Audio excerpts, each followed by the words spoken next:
Fala, meus lindos, tudo bem? Essa é a nossa primeira mensagem da série Decisão. Portanto, seja muito bem-vindo. Eu tenho uma palavra de Deus para o seu coração e tenho certeza que essa série vai ser transformadora para a sua vida. Durante 8 semanas nós temos um encontro aqui no canal às 7 horas da manhã, todas as segundas-feiras. Aliás, se você ainda não é inscrito no canal, se inscreva, ativa o sininho, porque toda segunda-feira tem mensagem. E claro, antes de terminar o vídeo, faça isso agora já. Curte a mensagem, comenta e depois manda para todo mundo que você puder. Afinal de contas, quanto mais pessoas ouvirem e assistirem, melhor. Vamos fazer o seguinte, vamos para a mensagem.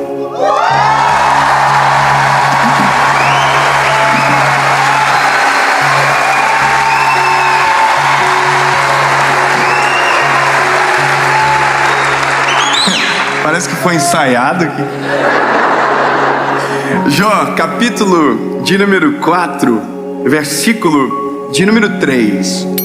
Esse texto vai nortear a nossa caminhada sobre um sentimento, uma palavra que sufoca muita gente, que já me sufocou durante um tempo, e que se a gente não cuidar, vira recorrente na nossa história, nos aprisiona, cega os nossos olhos, que é a palavra desânimo, que é muito mais do que uma palavra, é uma sensação que nos rouba a fé, a esperança e tira o brilho dos nossos olhos.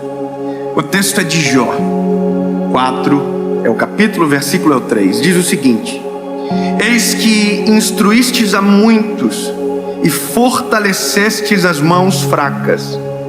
Tuas palavras seguraram o que estava caindo, e tu fortalecestes os joelhos debilitados.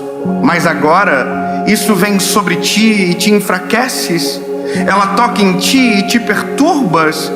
Não é este o teu temor, a tua confiança, a tua esperança, ou a retidão dos teus caminhos? Sabe, quem está ouvindo isso é Jó. Jó está ouvindo isso de um amigo dele. O amigo se chama Elifaz, ou Elifaz, ou Elifaz, não sei. Só sei que é esse amigo que está olhando para Jó, depois de todo o cenário de calamidade da vida dele, dizendo: peraí, você, pelo que eu me lembro, tinha palavra para todo mundo. Quando alguém estava caído, você tinha palavra para que aquelas pessoas se levantassem. Quando aquelas pessoas estavam tristes, você trazia o ânimo. E agora que você está caído, as tuas palavras não servem para você?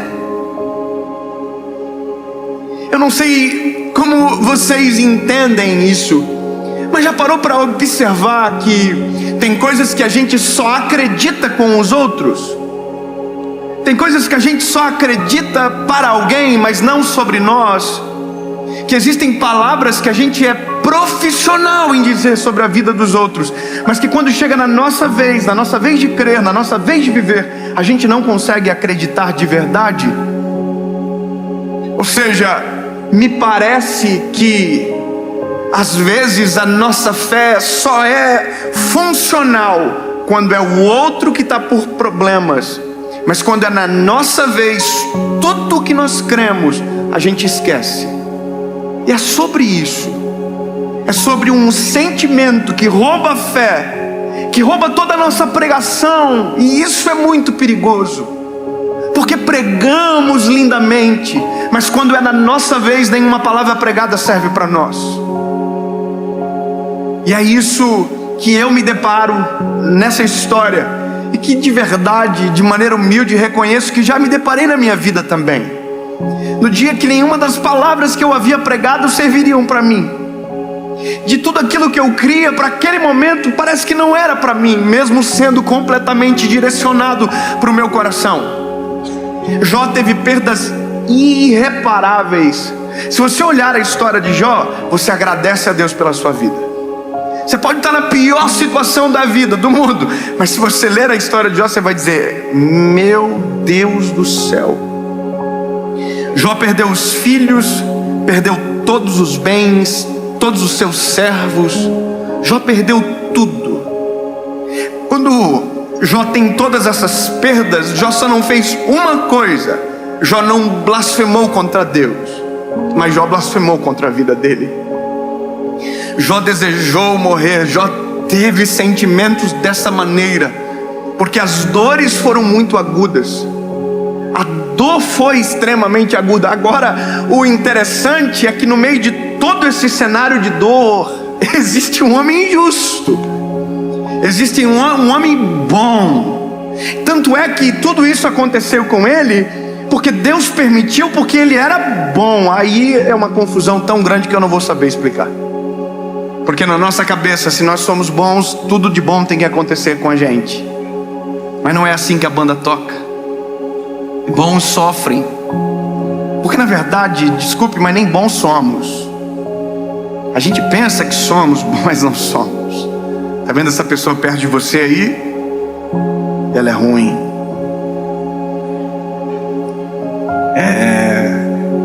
Parece boazinha, mas não é. A nossa natureza, ela é ruim. Sem Jesus, meu Deus do céu, Jesus é o que vem, aplaca essa nossa maldade que carregamos, equilibram as coisas. É só Jesus que pode fazer. Aliás, é só Jesus que tem interesse por nós. É só Jesus.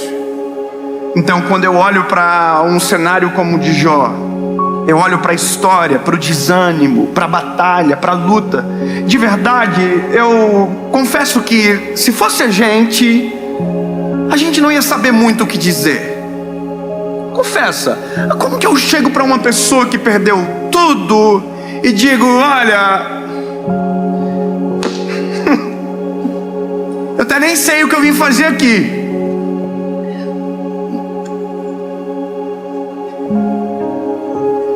Eu só não queria estar no teu lugar, irmão, mas não é verdade? A gente não é assim?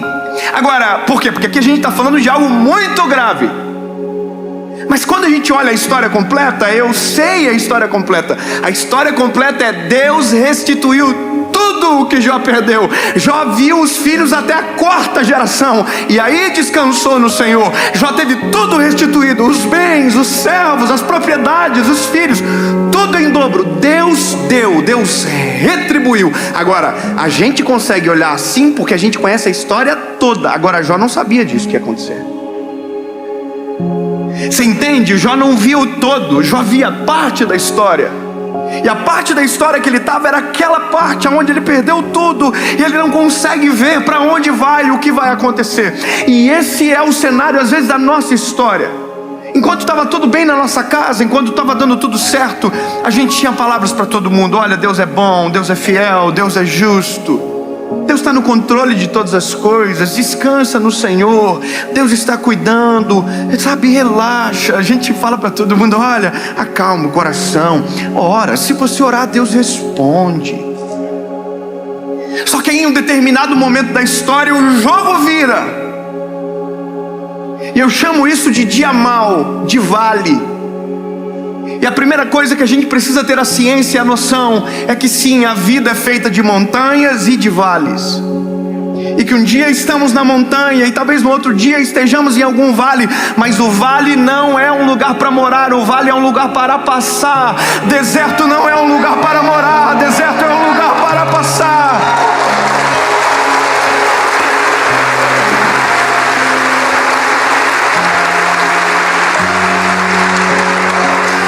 Entendemos isso, o nosso olhar está fixo no Senhor, a gente entende que é passageiro, passageiro, passageiro, passageiro. As dores deste mundo são passageiras, as angústias passageiras, tudo é passageiro. Há uma coisa que é eterna: a nossa vida com Deus, para sempre. Isso é eterno. O problema é o dia mau. O dia mau é o problema, porque quando nós chegamos, tudo que vivemos antes, todas as bênçãos, todas as provisões, todos os milagres podem ser esquecidos numa fração de segundos. E é nesse momento que Jó está sentado ao chão, eu imagino lá muriando-se, quando um amigo olha para ele e diz a verdade: irmão, peraí, não estou te entendendo. Quer dizer que quando era com os outros você tinha palavra, e agora que é com você, você está aí caído. como se esse amigo tivesse pegando Jó pelos ombros e falasse assim, ó: acorda, rapaz, você crê em um Deus que pode todas as coisas, você crê num Deus que faz milagres extraordinários, você crê num Deus que pode restaurar tudo aquilo que se perdeu. Entende? Deus pode tudo, Deus faz tudo. E aí a Bíblia conta a passagem completa de Jó, a história continua. Eu chamo isso de imagem completa. Imagem completa porque às vezes nós olhamos a vida assim, coladinhos na parede, e não conseguimos ver o todo. A gente não consegue ver a razão do porquê estamos vivendo o que estamos vivendo, sabe?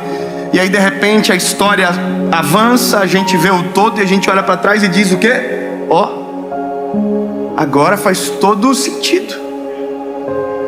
Não é verdade? Sabe, é esse painel de LED aqui, tá vendo? Você vê uma imagem bonita e de longe, mas eu que estou um pouquinho mais perto, eu consigo enxergar pixels dessa imagem. E se eu chegar bem mais perto, eu não vejo nada, eu só vejo pixel. A vida, nosso olhar sobre ela é um pixel da história. Nós olhamos para a vida e vemos uma fração de alguma coisa que pensamos que é tão longa. Não. A vida é um todo, e o único que consegue ver o todo é o Senhor. A gente às vezes não vê o todo sobre amanhã, mas já conseguimos ver o todo sobre um ano atrás, sim ou não? A gente consegue olhar um ano atrás do que vivemos e agora conseguimos olhar por que colhemos, por que vivemos daquela maneira. Por quê? Porque agora a gente consegue ver o todo. Então da mesma maneira que você consegue ver o todo de um ano atrás, eu quero declarar sobre você que daqui a um mês, 2 meses ou 2 dias, você vai olhar para tudo aquilo que passou e vai dizer: agora eu entendo, agora eu compreendo. E aí você vai dizer: show, desânimo, vai embora, porque agora eu lembrei quem tenho crido, quem é o meu Deus, quem é o meu socorro bem presente no dia da angústia. Vai para lá.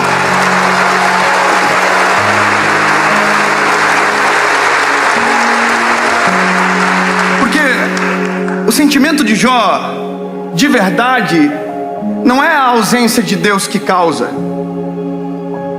Esse sentimento em Jó não é a ausência de Deus, não, é o acréscimo de um sentimento: desânimo. E o desânimo me faz imaginar que Deus está ausente. Entendeu? Deus nunca está ausente, mas o desânimo me faz crer que Ele está ausente. O medo me faz crer que Ele não está na história. Medo e desânimo se confundem em algum momento. Diferença é que o medo me faz correr muitas das vezes, e o desânimo sempre irá me paralisar em alguma parte da história. Eu chego aqui a nossa realidade, para nós. Quando o dia mal bate na nossa porta, quando a história difícil acontece com a gente. Deixa eu te fazer uma pergunta. Quantos aqui hoje, de maneira sincera, estão passando por um processo de luta, de provação? Levante a mão. Eu queria muito que você levantasse a mão de novo e todo mundo olhasse à volta. Olha quantas pessoas. Essas pessoas que estão com as mãos levantadas não estão dizendo que estão vivendo os melhores dias da vida delas. Elas estão dizendo que estão passando por um processo de provar. Então a primeira coisa que você tem que saber: não é só contigo, lindo. Não é só com você. Não é só na sua casa que tem prova. Não é só na sua casa que tem luta, não. Todos nós aqui, na sua grande maioria nessa noite, estamos passando por alguma batalha. E sabe o que é a loucura? Que uma batalha termina, outra começa. Nós sempre estamos em uma nova batalha. Eu sei que, não, eu não quero mais. Não, lindo, são as batalhas que geram pessoas poderosas, extraordinárias. São os processos doloridos que transformam as histórias.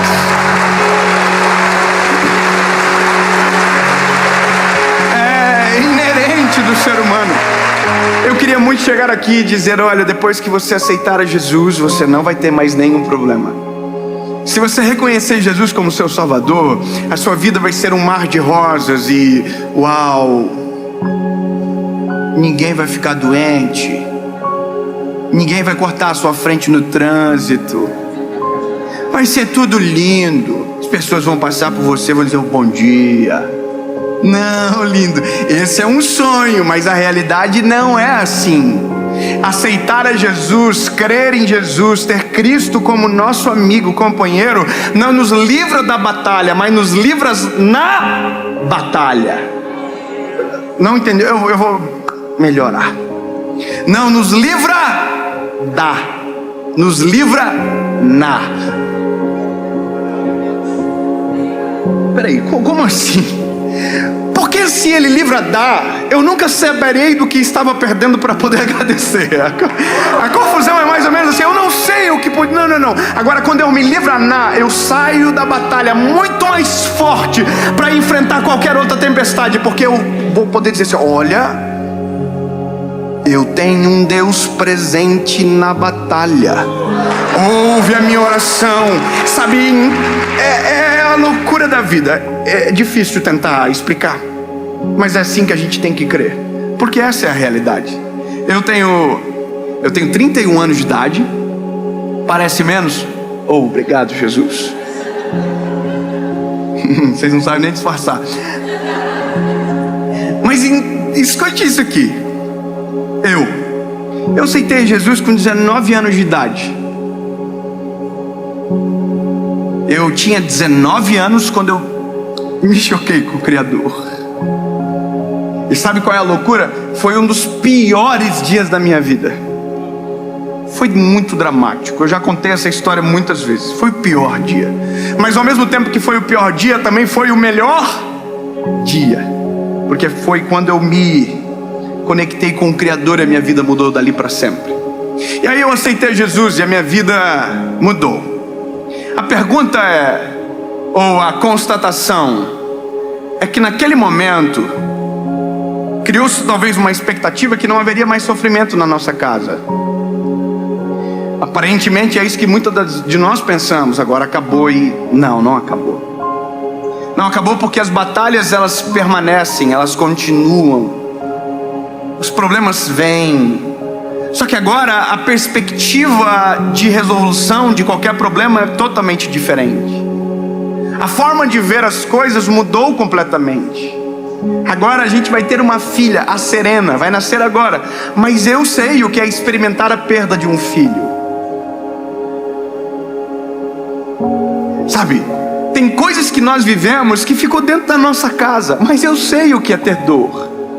E todos nós aqui sabemos. Agora a única coisa que nós não podemos deixar acontecer é sermos paralisados pelo desânimo para roubar a nossa fé. Porque o desanimado, meu lindo, ele é extremamente perigoso. Sabe por que ele é perigoso? Porque ele pode dar um fim naquilo que era apenas o começo. O desanimado, ele pode perder a fé naquilo que Deus estava prestes a agir. Ele pode abandonar tudo, sendo que estava prestes a ser transformado. Porque de repente a gente diz: oh, por que tudo isso acontece só comigo? Você já viu, não é só com você, é com muita gente. Então o desânimo precisa ser vencido. O desânimo precisa ser mandado embora. E eu ouvi uma expressão que marcou o meu coração: o desânimo é como uma areia movediça.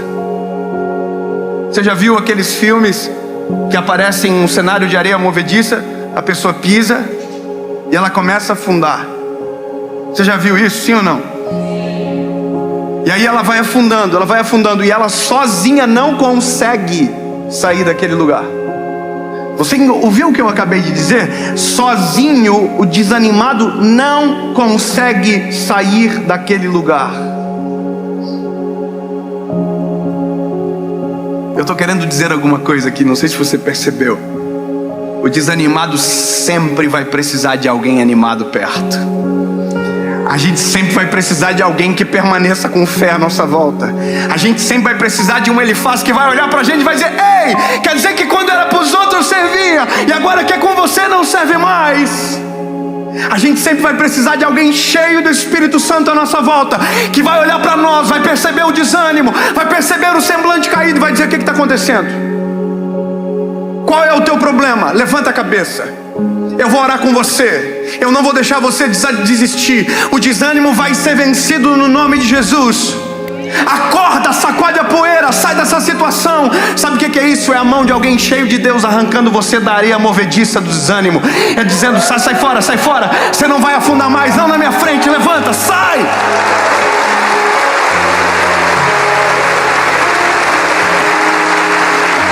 E eu aumento o termo. É por isso que a igreja é importante.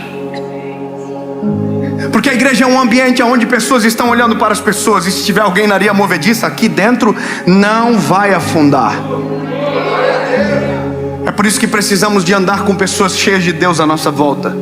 Precisamos de homens, de mulheres de Deus caminhando com a gente.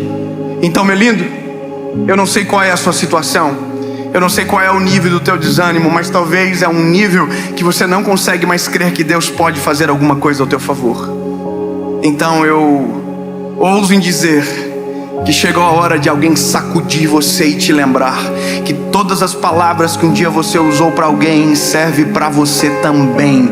Deus é fiel para os outros, mas é fiel para a tua casa. Deus faz milagres para os outros, mas pode fazer um milagre na tua família. Todas as palavras que você declarou sobre a vida dos outros também servem sobre você. Todos os conselhos que você deu a alguém também é para sua casa, para sua família, para sua história. Então sacode a poeira, sai desse negócio de tentar. Não reclama, chega, deu. E vai viver aquilo que Deus tem para você. Vai viver a restauração que Deus tem. Vai viver o milagre que Deus tem. Jó tinha tudo para desistir, mas uma das coisas que Jó diz me impacta. Ele viu toda a dor, tudo, mas no meio da dor ele viu Deus agir. No meio da dor ele viu Deus colocar as mãos. E aí a história termina quando Jó declara: antes eu só te conhecia, te ouvi falar. Agora, porém, os meus olhos te veem. Sabe, tudo que era teoria agora é prática. Agora os meus olhos te veem. Eu quero declarar sobre você que no final dessa provação, quando você sacudir a poeira, que você acordar desse desânimo, você vai poder dizer exatamente o que Jó falou: antes eu só conhecia de Deus a partir de ouvir falar, mas agora os meus olhos podem ver.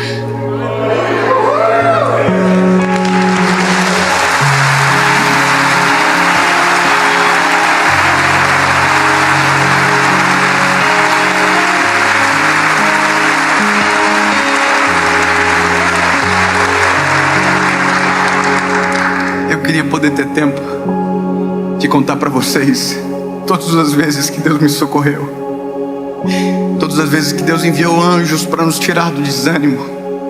São tantas as histórias, mas a prova que elas aconteceram e deram certo é porque eu estou aqui continuando. Estou aqui pregando a palavra.